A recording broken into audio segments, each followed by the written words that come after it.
अस्सलाम वालेकुम my dear friends, हमारे पास इस किस्म का अगर क्वेश्चन आ जाए तो हम इसे किस तरह सॉल्व करेंगे और इसे हम किस तरीके से सिंप्लीफाई करेंगे अगर इसका रेडिकेंड जो है वो कॉमन आ जाए। Friends, you can simplify in order to get common radicands. Radicands क्या होता है? अगर आपके पास इस तरह रेडिकल फॉर्म में लिखा हुआ है और इसके अंदरूनी हिस्से को हम रेडिकेंड्स कहते हैं और बैरूनी हिस्से को हम इंडेक्स कहते हैं।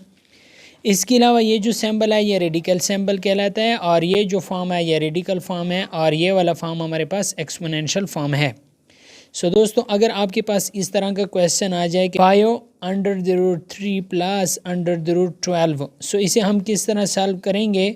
5√3 प्लस √12 को 4 × 3 कर लेंगे।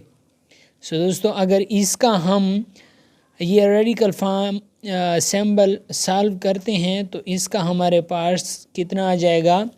2 आ जाएगा। अगर हम इसका 2 का स्क्वायर लें और 3 के ऊपर अलहदा लें तो ये कैंसिल हो जाएगा और सिर्फ 3 रह जाएगा। 5√3 प्लस 2 आ जाएगा और √3। सो दोस्तों, अगर आप देखें तो ये हमारे पास कॉमन रेडिकेंड्स आ गया है। तो 5 और 2 को हम ऐड कर लेंगे। 5 × 2 7 और √3 हमारे पास क्या आ जाएगा? आंसर आ जाएगा। दोस्तों, ये ऊपर वाले क्वेश्चन की तरह एक और क्वेश्चन है, इसका हम कॉमन रेडिकेंड लेते हैं 3 √5 प्लस इसका हमारे पास क्या आ जाएगा? 4 5 20 आ जाएगा। अगर हम इस 4 का स्क्वायर रूट लेते हैं तो ये हमारे पास 2 के इक्वल टू आता है, तो 3 √5 प्लस 2 आ जाएगा और √5।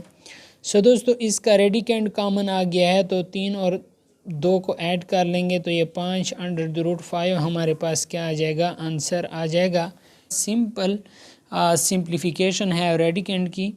अगर वीडियो अच्छी लगी है तो वीडियो को लाइक शेयर लाजमी करना। अगर चैनल पर नए हैं तो चैनल को लाजमी सब्सक्राइब करें। Thanks for watching.